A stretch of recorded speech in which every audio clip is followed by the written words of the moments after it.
The ministry of the Little Brown Church on the Water, conducted by Brother and Mrs. Ira Marks back in the early 40s and 50s, is just another way of reaching people off of the beaten path of life and society. The work begins at a landing, boat landing, at Balsall, where fuel and other matters to equip the long trip out into the middle of the basin is taken back.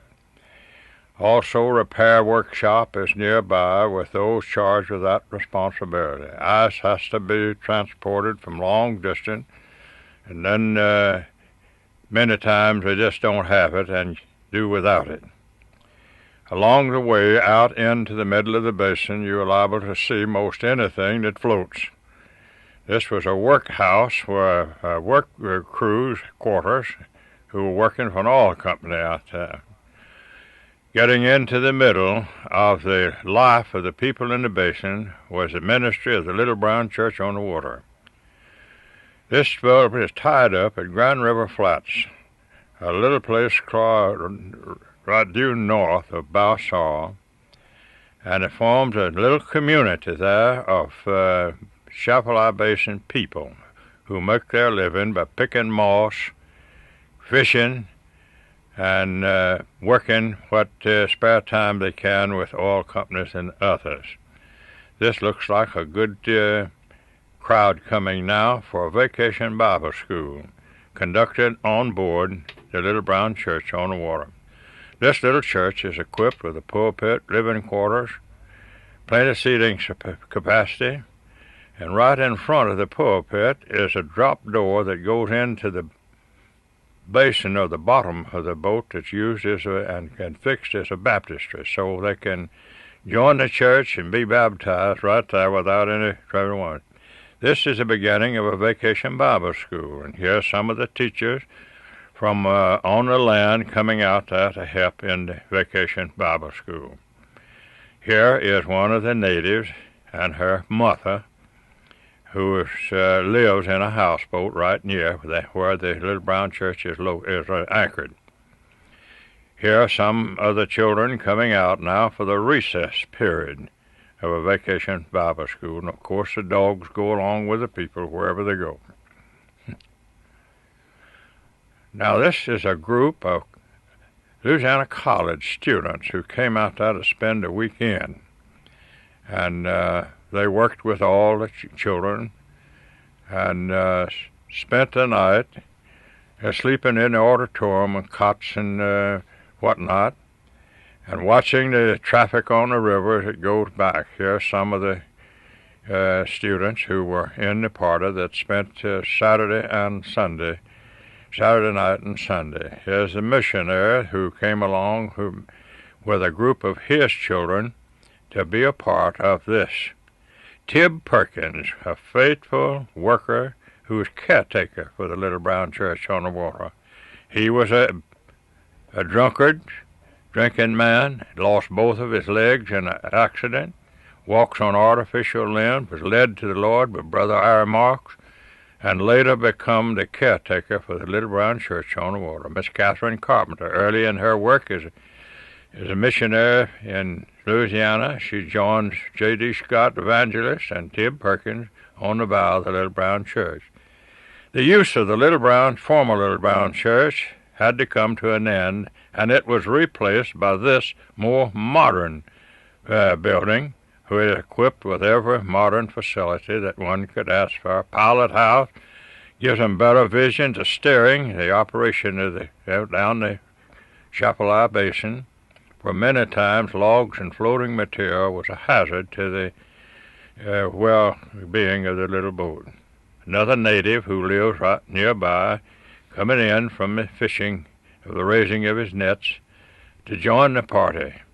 Yes, the women come, and the only way to get from one body of water, one island to another, is by boat and raft. This becomes a very difficult way to mobilize yourself in the basin, because many times the motor plays out and you have to paddle in, and you get pretty tired before you get through. Here's some coming to help us. After we got almost home. This is Grand River Flats Mission, was conducted then by Brother Smith, who was also a convert from this type of ministry, and then went back up there to give his life after surrendering. This is Plaquemine Bow Mission, which was usually the launching place for many of them. Also, the oil rig located right nearby with living quarters, workshop, and drilling rigs and all that. This is one of the day schools conducted by one of the missionaries that lives out there among the people, but who is not a native of the community. And of course, there's about as much traffic on the lake and on the river and the Chapelizod Basin as there is on land, so people are not out of the reach of the public. Brother Finis Shockler, who was pastor of the Hog Island Pass Mission, baptizes one of his converts there in the mission. Not too far away is the Balsall Hospital, which was built by Brother Marks and friends of the work there, and has become a center for reaching people who've never known the touch of a doctor.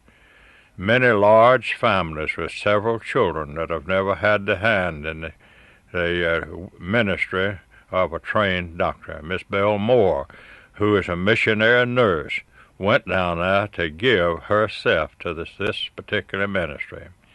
Here is a man with a broken leg that was brought in by boat 30 miles. Now he's being discharged to go back to his regular way of life and living.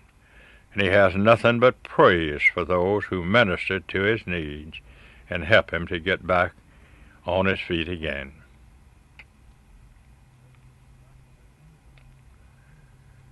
This is a fascinating work, to listen to these who have never known what it is to have professional help and training in time of need. And so they go away rejoicing that somehow the Lord has found them, and they have found the Lord. Almost any weekend, visitors from various parts of the state make themselves available for whatever help they can to both the hospital and the mission work that lies out in the basin. This is a regular Sunday afternoon worship service conducted in the lobby of the Balsall Hospital. This is Guy Newton, a native of Mississippi, I believe, I'm not so sure, and his wife. They were missionaries down at Balsall for a number of years. They are now in California.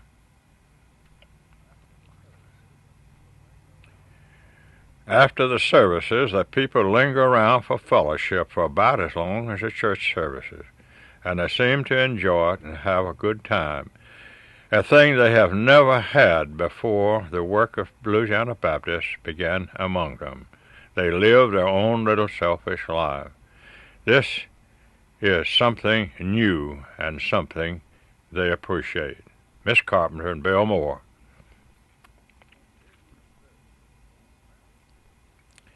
These are some visitors from Mansfield, Louisiana, who came down here.